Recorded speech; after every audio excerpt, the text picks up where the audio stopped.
情報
Welcome, ladies and gentlemen, to the monastery, the open bar of the internet, the world's greatest shit show, and the place where we, the good brothers and sisters of this most holy of temples, seek enlightenment through the drunkest, craziest, and most batshit ways possible.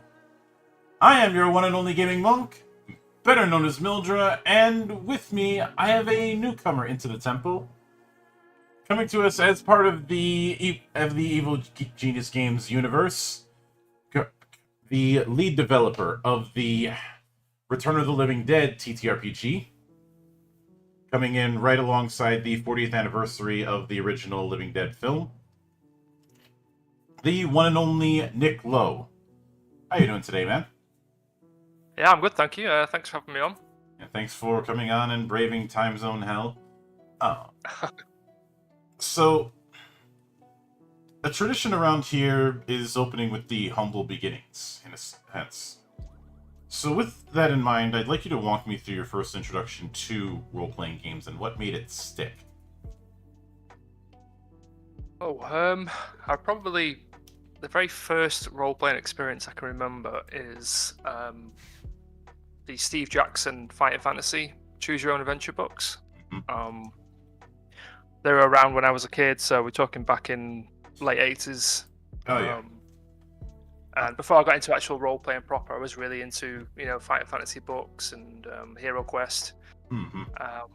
And the earliest experience I have is of me and a friend sat at school, probably about age 10, and I'm reading out the actual text of the Fighting Fantasy book to him, and he's deciding on the next course of action. And then I'm rolling the dice for the monsters, he's rolling the dice for his hero, and without knowing it, we were essentially sort of like role-playing. And that's probably my earliest memory, I think. Mm-hmm. Let me take a stab in the dark. One of the books involved was Warlock of Firetop Mountain. Probably not to begin with. The book that I was always really fond of and have remembers playing is Forest of Doom, which I think is the third. Yeah. Book. Well, yeah, we definitely played Warlock of Firetop Mountain at some point, but Forest of Doom I think was my first one. I just loved the front cover of that book, so it just really spoke to me. Yeah. I'm certainly no stranger to game books or fighting fantasy. Admittedly, my introduction to the whole game book thing was Lone Wolf, which was built on somebody's D&D campaign. And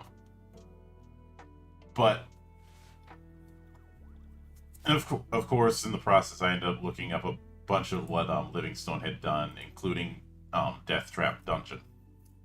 Oh yeah, that's a pain in the ass, that book. Yeah. I don't think it would be a stretch for me to call that the UK equivalent of Tomb of Horrors in D&D.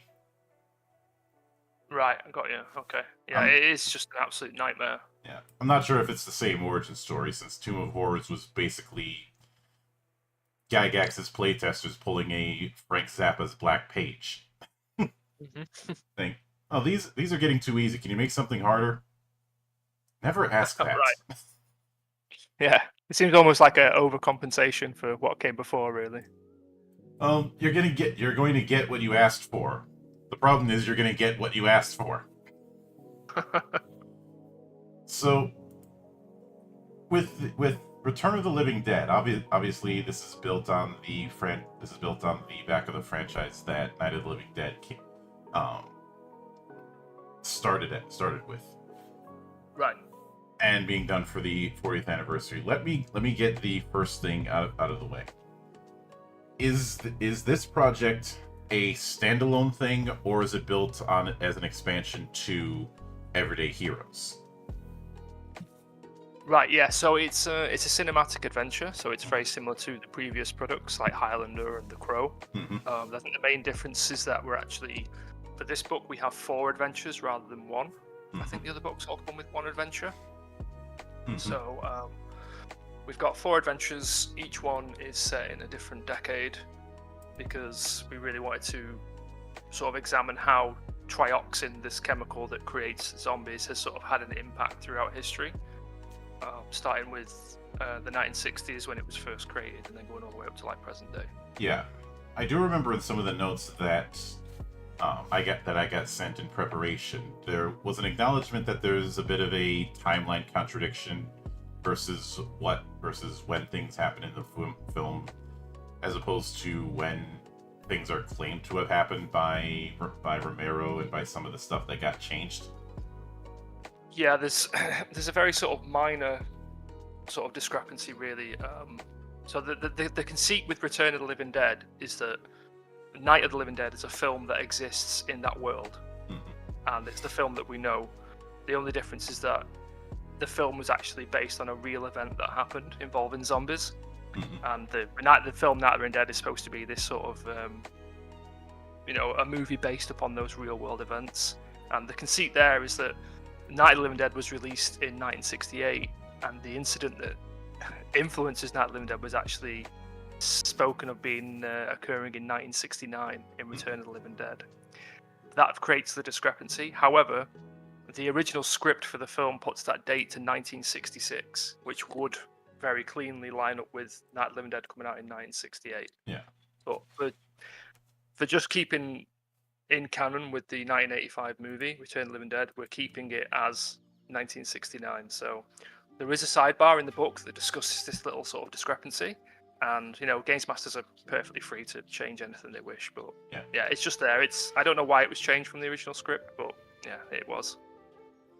Things can be changed for any number of reasons, but I'd imagine it was one of those somebody didn't think something through when putting a script through its paces, because script doctors and script editors are a thing, and it could be worse. You could have somebody who insists on no changes to the script. That's how we have the abomination that was Children of the Living Dead. Everybody's familiar with that story. Yeah, there's one of the adventures in the book is called Children of the Living Dead, which is it's a reference and an Easter egg to that movie. It's not the scenario isn't based on that film, but I thought I'd throw it in as a little cool Easter egg because John Russo worked on both Return of the Living Dead and Children of the Living Dead. Yeah. I haven't seen Children of the Living Dead myself. I mostly know about it because of the infamous Tor Ramsey apology. Yep. I own Children of the Living Dead, and it's an awful movie. But if you're in the right frame of mind, it can be pretty fun watch, especially the beginning section with Tom Savini just like killing lots of zombies with like really bad dubbed over voice. That's something to behold if you're ever in the mood for it. Yeah, and I'm certainly no stranger to watching and enjoying bad movies on purpose. I mean, I've been to midnight showings of The Room in the past, which my wife loves that film. Yeah, going to those things is a sight to behold. And then at one of them, Tommy Wiseau showed up to do a Q&A completely unannounced. And I ended up getting told I should play basketball about 18 times. Yeah. Because my dumbass decided to sit in the front row. Yeah, I've never been to. I think my wife's been to one of those showings of The Room at cinema, and she said it was just absolutely crazy and a lot of fun. Yeah.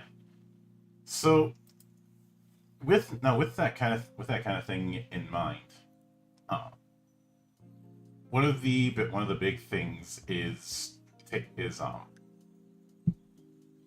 the idea of a playable zombie, and that is certainly an interesting choice, especially in similar games that do kind of depict zombies or the zombie apocalypse or everything in between with that. The idea of a playable undead is not exactly a common thing. No. So, whose idea was it to do that, and was it an easy one to implement? It was my idea to, have playable zombies, and the reason I really wanted to have playable zombies was for the very fact that it would make it more of a unique product, because there's some pretty big zombie games out there in the market, like All Flesh Must Be Eaten, and I know Free League have just done a Walking Dead game as well. Mm-hmm. But the reason that we can implement it, and it was fairly simple, was because the zombies in Return of the Living Dead are so unique. They're so different from other zombies in other films, in the fact that they're essentially people, right? So the zombies, we just refer to them as trioxin zombies, just for for ease. So trioxin zombies maintain their memories, their sentience, and their intelligence and their personality. So they are effectively just people. They just happen to be people who are dead and eat brains. Mm-hmm. Yeah, and if speaking of that, if you were to give a elevator pitch to the differences between these zombies you might see in Return of the Living Dead versus zombies in like The Walking Dead, to somebody who was not familiar with the movies at all, what elevator pitch would you give them? So one of the examples that I've used before is, if you look at a classic Romero zombie, intelligence-wise, at least in the early Romero films, you're looking at a Romero zombie might pick up a brick and use it to smash open a window. Mm-hmm. A trioxin zombie could call itself a cab and then eat the driver when they arrive. These are zombies that are fully capable of all the feats and thinking abilities of a normal person. So if you watch the Return of the Living Dead film, there's a great scene and a very iconic quote, which is "Send more paramedics," where one of the zombies is eating a paramedic and they hear the radio coming over the ambulance and they just pick the radio up and ask for more paramedics. So they're basically just ordering takeout, which is these more paramedics. So that would be the big difference.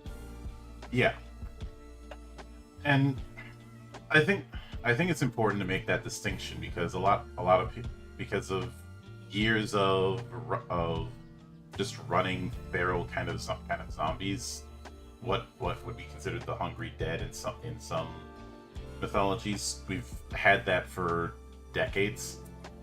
Yeah, and the idea of an intelligent zombie in that sense, I'm not saying it doesn't happen, but when it comes to this style of subject matter, it's not common. No, it's not something Romero even started to really experiment with until Day of the Dead, his third movie. Mm-hmm. And even then, the zombie wasn't particularly, didn't really have a lot of sentience. Yeah. But the trioxin zombies are a big first. I mean, the idea that zombies eat brains, that comes from the Return of the Living Dead film. There wasn't anything before then that singled zombies out as eating brains. And as far as I know, I think it's the first depiction of zombies actually running as well. Because trioxin zombies can run like people. Like in game terms, they have the same speed rating that they did in life. Mm-hmm. So, Return of the Living Dead, I think, really set a lot of precedents for how we think about, certain zombie aspects. Oh yeah, and now, I have a feeling that another aspect you guys wanted to somewhat delve into is kind of exploring the after effects of trioxin zombies being a known thing over the years since. Mm-hmm. Because it looked like the timeline that was sent to me goes all the way from 1968 to 2006. Right, yeah. That covers the 5 Return of the Living Dead movies plus Night of the Living Dead, I think. Mm-hmm. So yeah, so with that in mind, what part in the timeline would you say is the default baseline for player characters if starting out? I would say, like in my mind, there isn't particular sort of like canon decade for Return of the Living Dead, but in my mind, like the 1980s would be the sort of quintessential setting, and a lot of the character options are sort of based on characters from the 1985 film. Mm-hmm. So for me personally, I would say the 1980s, and I don't know if it'll make it into the book, but I would like to sort of maybe put a guide together about setting a game in the 1980s and what you could do to really like lean into that aesthetic, because I was born in 1981, so I grew up in the 80s watching VHS horror movies, so I'd really like to, for me personally, that's a real strong part of the setting, but you're free to set it whenever you like. I mean, we have 4 scenarios in the book. One set in 1960s, one in the 1970s, one in the 1980s, and then the other one is either 2000s or 2010s, or maybe even sort of like modern day. Mm-hmm. Yeah, I can get And that. as far as trioxin zombies being a thing, that was included from the timeline from Return of the Living Dead Necropolis, Mm-hmm. which is the 4th film, and it's not particularly popular with the fan base, and I understand why. But I thought it was important to just include historical elements from those films, just so we have a complete timeline, well, as complete as we can make it. So in that film, it sort of makes clear that trioxin zombies become a public thing, and there's a company called, I think they're called Hybra, and they specialize in cleaning up zombie outbreaks. So I'm pretty sure you could think already like how that could be gamified at the table, Mm-hmm. playing this like zombie cleanup crew, Mm-hmm. which is something you could do with the character classes that we have. But for me personally, like the 1980s is where it's at setting wise. Yeah.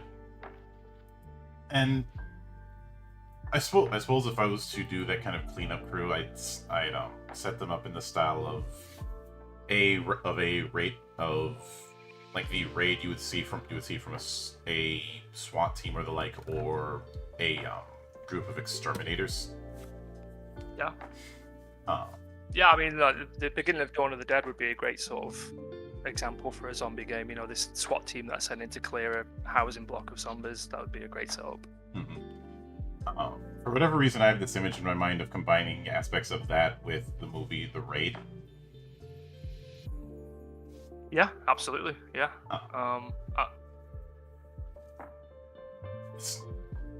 Just because in that you have the horror of a very confined space with even if you're armed to the teeth, you're only going to be armed for so long. Right. Yeah. I mean, eventually you're going to run out of bullets. Mm-hmm. But it did look like there's a few new classes built off of some of the archetypes in Everyday Heroes. Is it going to be a case within the full book? Is it going to be a case where each archetype is going to get one new class, or is there only going to be so many among each? So there's 3 classes altogether. We have a new wise hero, a new strong hero, and an agile hero. Mm-hmm. So that's in addition to the new origin, which is Living Dead. Mm-hmm. So origins are something that were introduced, I believe, in some of the cinematic adventures, and they're very similar to how you would pick a race or a heritage in D&D. Mm-hmm. So we have the Living Dead origin, and then we have our strong hero is a zombie-only class, which is called the Rageful Dead, and that's based on the character of Julie Walker from Return of the Living Dead Part 3. So if you're not familiar with that film, Julie is a character who becomes a zombie, and she works out that if she can inflict physical pain upon herself, she can nullify the hunger that she has for brains, as well as the pain that zombies suffer from, because all zombies suffer from an effect called the pain of being dead, which is this intense agony that only eating human brains will relieve. So the Rageful Dead combines all this sort of like rage and pain and hunger together into kind of like a sort of zombie berserker. So that's the strong hero. The wise hero is called the post-mortem technician, and this is someone who works for the US Army or for the Darrow Chemical Company, who are the creators of trioxin. And this is someone who works with zombies. They're essentially, a zombie wrangler, for lack of a better term. So they have special training. They understand what trioxin is. They understand how trioxin zombies function, especially in combat. And they even have a pet zombie who is hardwired into an exosuit that they take with them out on missions. So you have a pet zombie that you use as like a meat shield and a bioweapon to use against other zombies and anyone else who gets in your way. Yeah. So that's the post-mortem technician. And lastly, we have a new agile hero who is called the Final Girl. So this isn't particularly a character class based on anyone from Return of the Living Dead. Maybe a little bit you could base it on characters like sort of like Tina. So, but obviously, Return of the Living Dead is part of this 80s horror Yeah. genre, VHS horror. So I felt quite strongly we should have a final girl in there somewhere. Hmm. So the final girl is an agile hero, and she has bonuses against fighting creatures that have the monster subtype. She can survive lots of damage. She's really quick-witted, really helpful for other party members, and it's just really good at getting out of danger and fighting monsters, basically. So those are the 3 classes. Yeah. Now, with that in mind, obviously these zombies that we see in the Living Dead movies are significantly tougher than one would expect normal zombies, aside from the whole being very flammable thing. Yep. How do you emulate that within Everyday Heroes' framework? So that was one of the first things, and probably one of the most difficult things that we wanted to gamify, was this completely sort of almost unkillable, indestructible nature of trioxin zombies, right? So that's another big difference between these zombies and zombies in The Walking Dead. If you walk up to a zombie in The Walking Dead and stab it in the head, it's gone. If you walk up to a trioxin zombie and stab it in the head, you're just going to annoy it. So that was a difficult thing to gamify. Originally, we gave the trioxin zombies like a bunch of damage resistance, damage reduction. So they had pretty much like damage reduction 10 against like most damage types. But I believe that's been changed. So at the moment, trioxin zombies, once they get to 0 hit points, they just carry on functioning as normal. Mm-hmm. But once they get to 0 hit points, there are certain effects that can take place through a system that we call overexposure.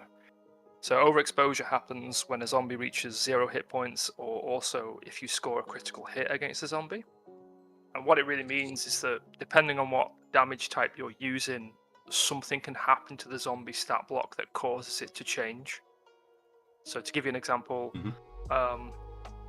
if you chainsaw a trioxin zombie in half, that stat block now becomes 2 stat blocks. You have a half corpse, which is crawling on the floor, and then you have a pair of legs, which are trying to kick you to death. And these 2 stat blocks will work in unison with each other to try and kill you. If you slice the zombie's head off, you now have a head rolling around on the floor that will be snapping at your ankles, while the half corpse is still crawling around and the pair of legs is still trying to kick you. If you set a zombie on fire, you will burn all its flesh away, and you'll have what we call a boner. A boner is a skeletal zombie who also happens to now be on fire. So you just switch the stat block over. You had a trioxin zombie stat block. Now you've got a burnt boner stat block, and it's essentially a skeleton that's on fire and can set you on fire. So the idea is that the stat blocks are constantly shifting in response to how you combat them. Yeah, a skeleton on fire. I'm pretty sure somebody's gonna make a movie inspired by that. Oh wait, that already happened. I'd say that sounds like a fever dream, but that's too ridiculous. I'm kind of stretching the joke, but you kind of get it. That's the most roundabout way to make a Terminator joke you'll ever hear. Yeah, I had Ghost Rider in my head for some reason. Which is close, yeah, but part of the idea for Terminator came out of a fever dream that Cameron had about a skeleton coming out of flames, which is why that scene of the Terminator skeleton engulfed in fire has been in that franchise for so long. Yeah, I remember. I think it was an interview. I remember reading about that. Yeah, it's pretty cool. Of course, it was that same project that led to him saying to his roommate once, "Do I owe you any money? Because I'm about to pick a fight with Conan." Because at the time he was trying to get Conan off, he was trying to get Schwarzenegger off the project. Then he was trying to get him on because his original pick for the Terminator was O.J. Simpson. Right. Yeah. And Lance Henriksen, I think, was the front runner for Terminator. Yeah. I think James Cameron drew a piece of concept artwork which actually had Lance Henriksen. And I also believe there was a story where he got Lance Henriksen to dress up and actually enter. I think it was a pitch for the movie in character as a T800 to show like the execs how the character would actually work. So yeah, that's pretty interesting. Yeah, there's all you can certainly find those kind of strange stories, but you also in the same vein with when it comes to the whole nigh invincible undead, you have new equipment designed to battle the undead. What sort of is this a case of a new tag or a whole new equipment list specifically built around these kind of undead? How's that going to work? Yeah, so the post-mortem technician has access to experimental weaponry, which is designed specifically to combat trioxin zombies. So trioxin zombies interact with different damage types in different ways, mostly through the overexposure system. So one of the key weapons is called the Paretic Infusion Rifle, which it was actually in the third movie. So it's this special rifle that fires a chemical bullet which freezes the brain of a zombie and essentially puts it into a hibernation status, and then the zombie can be sort of like, the idea is that the zombie can then be contained and then distributed into war zones as a bioweapon. So yeah, the post-mortem technician has access to that weapon, and I think Paretic Infusion is a tag that we can apply to other weapons as well, which essentially give the weapon cold damage, which is particularly good against trioxin zombies for knocking them into this hibernation status. So you could take the Paretic Infusion tag and apply it to like an axe, for example, and it becomes a Paretic Infusion axe. It gets other tags as well, like because obviously all these weapons are experimental prototypes. So they have sort of, I can't remember exactly what the weapon property is. I think it's like unreliable or something like that. So yeah, and and there's a chance that something could go wrong. Because of the different way that Everyday Heroes handles damage to an extent, that certainly makes it a natural fit for these sort of things. Yeah, definitely, absolutely. Since it isn't a case of not necessarily the kicking circle because of how defense and how armor works. And in my personal opinion, I prefer it because it means that I don't have to deal with the question of heavy armor somehow makes you dodge easy. Right, yeah. Yeah, I do like how Everyday Heroes handles armor, definitely. I haven't worn Kevlar, but I've worn full plate, and the idea of me being able to dodge attacks easily in that is absolutely ridiculous. Right, I mean, it's kind of like counterintuitive, right? So the heavy plate is there, so you don't necessarily have to get out of the way. Yeah. But with that in mind,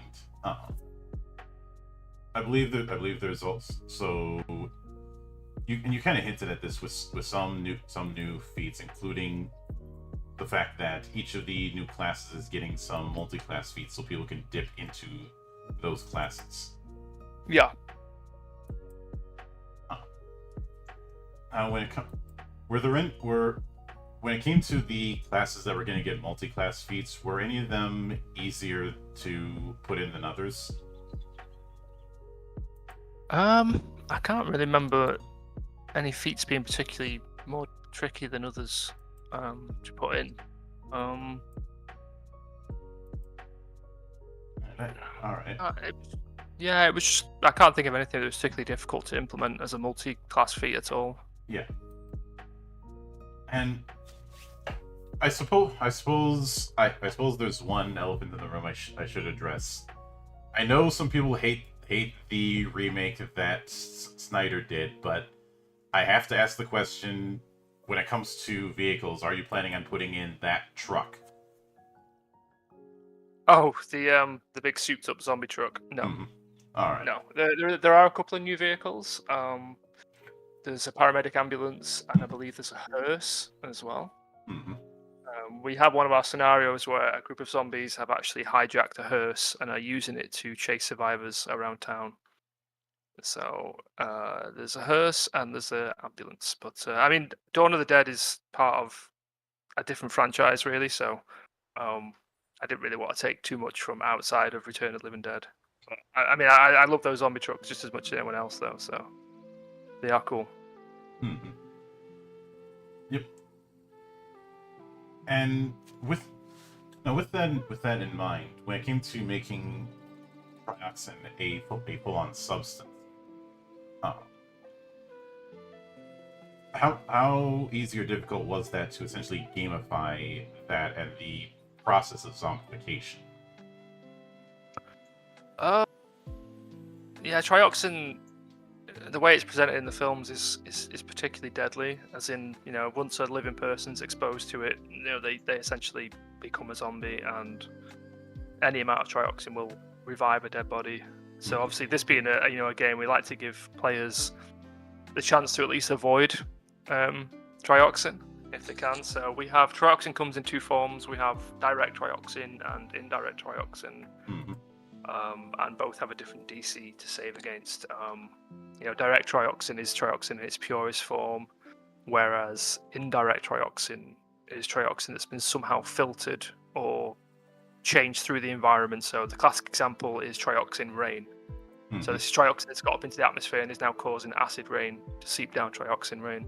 Another example would be, if you set a zombie on fire, it gives off trioxin fumes.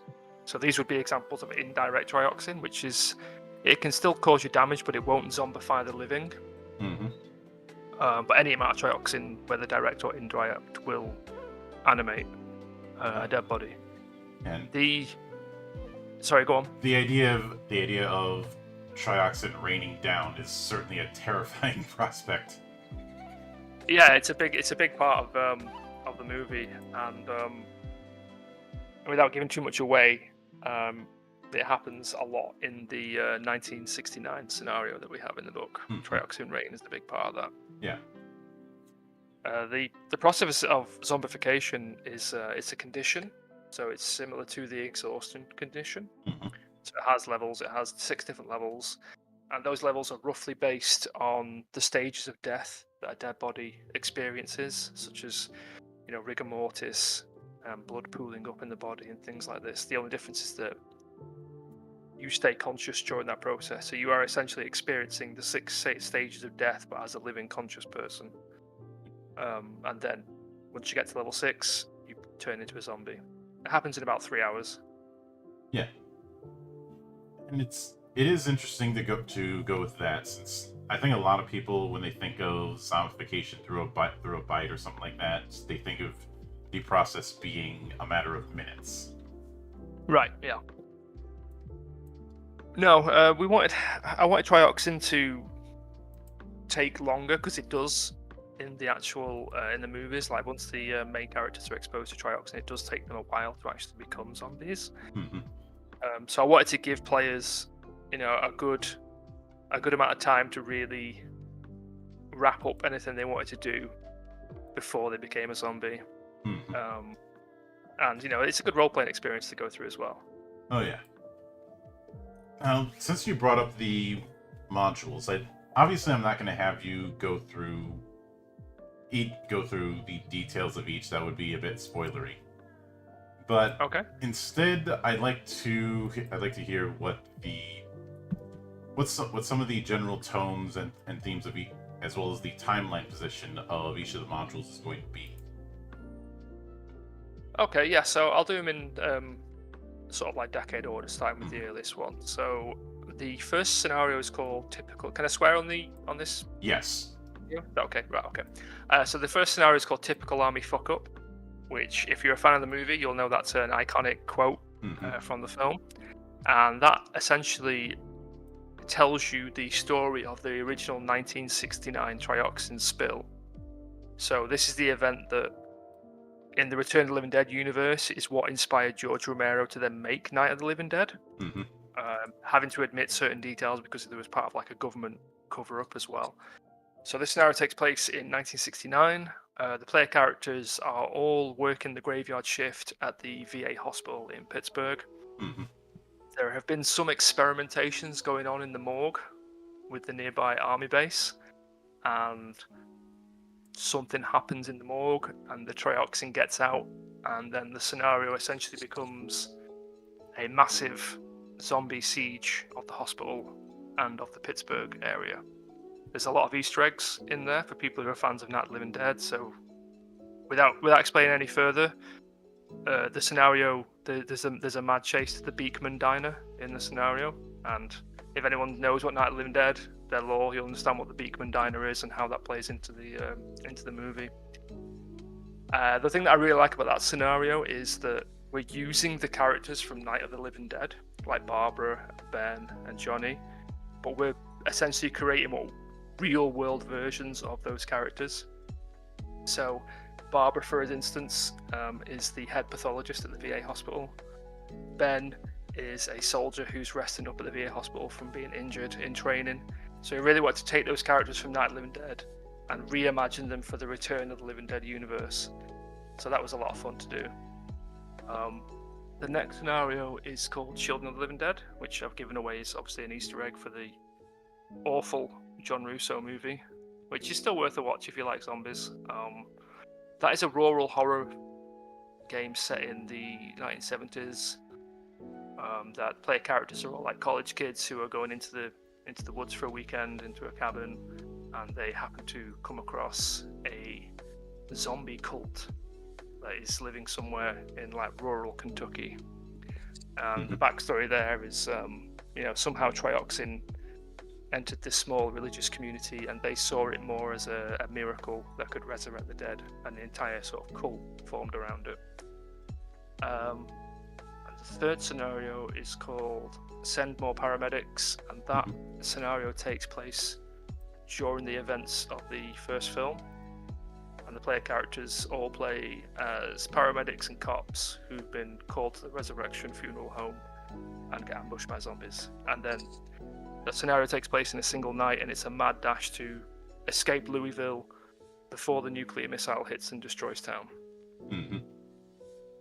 And the fourth scenario isn't being written by me, and I don't know anything about it, so I can't comment on that. Is that being written by Trent or by a whole guest writer?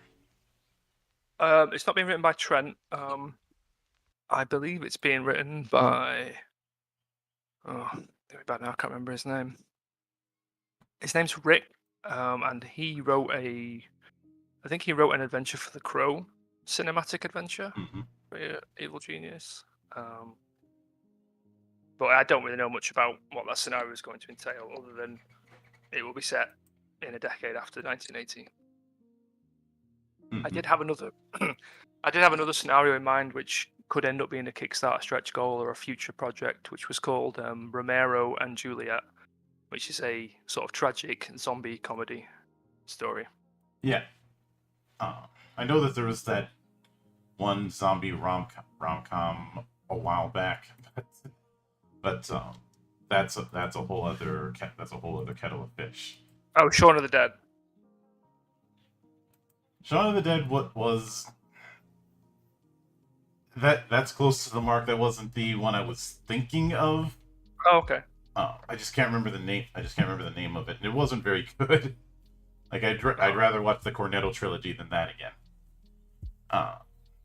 I'd say, well, eating Cornetto, but you can't get those in the States. Oh, that's a shame. Yeah, I've been told that if I'm ever across the pond, maybe I'll try and get some then. With that in mind, the Kickstarter hasn't launched yet. Do you have a launch date for the Kickstarter? Okay, I could be wrong here, and with the caveat that I am just a freelancer. I don't work for Evil Genius Games, so I'm not particularly involved in that side of things. I believe the date is the 20th of May. And if I'm wrong, Dave, I can only apologize. And you'd have to rectify that. But I think I've got the date of the 20th in my mind, so that's when I think it's going live. All right. And as far as the page count, are you shooting for like 100, 110 pages or more? Oh no, it's longer than that. Let me just have a quick look. I'll tell you exactly how long the draft is. I think the draft is something like 160 pages, and that's without any artwork or layout. So probably going to add quite a chunky book. Yeah, probably. I could see that, especially since you mentioned having more than 2 adventures in it. Yeah. Huh. Yeah, we've got obviously there's like an extensive zombie, bestiary as well, and a few bits of equipment and stuff. So it should be quite a good book, quite a big book. Yeah, especially in contrast to the other cinematic adventures. I think, and just to make sure I'm not talking out of my ass, let me double check. So let's see. Yeah, here we are. So obviously, Escape from New York was 126 pages. Kong Skull Island was 113. Pacific Rim was 178. And I'd say a good chunk of that is due to having to make whole mech creation when it comes to the Jaegers. Yeah. Rambo was 128. And The Crow was 113. Highlander was 112. Total Recall was also 112. And Universal Soldier was 113. So there is certainly precedent for 100 and change as far as the size goes. Yeah. This should be slightly on the sort of thicker side of the cinematic adventures. Yeah, but it sounds like the closest rival when it comes to thickness that this has is going to be Pacific Rim. Right. And I should clarify, the original Pacific Rim book was 126 pages. The revisit, due to the Legendary Bundle, which was Dominion of Iron, that one is the bigger one at 178. And I'd say this is closer to the latter than the former in this case, in terms of size. I think so. Yeah. I think so. There's some great artwork that's going to be in the book as well, so it will definitely, it'll be quite big. Mm-hmm. Yeah, I can definitely get that, and I will look forward to seeing how it develops. And I did put a link to the pre-launch Kickstarter in the description on YouTube, so anyone who wants to take a look at it, save it, and possibly back it when it drops, the link is there for you. But with that said, I do want to sincerely thank you for taking the time out of your schedule to come all the way to my monastery and enjoy the madness that happens around here. No, it's my pleasure. And anytime you see fit to return, the door is always open. As I often say around here, drinking is not mandatory, but it is encouraged. And, of course, a sincere thanks goes out to everyone who took the time out of their schedule to come onto the show and enjoy the madness. And there will be plenty more where that came from, as there always is here, on the open bar of the internet.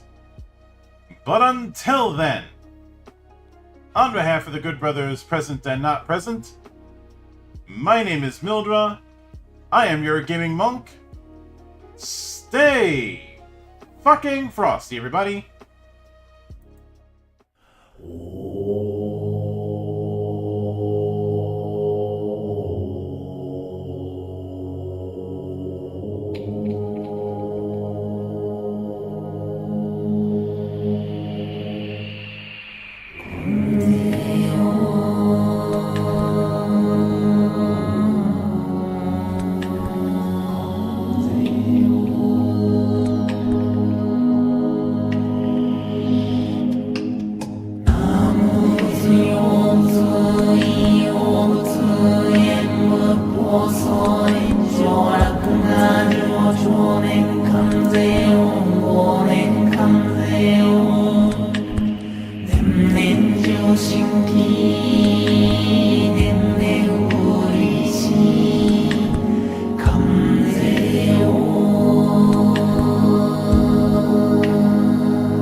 我所爱。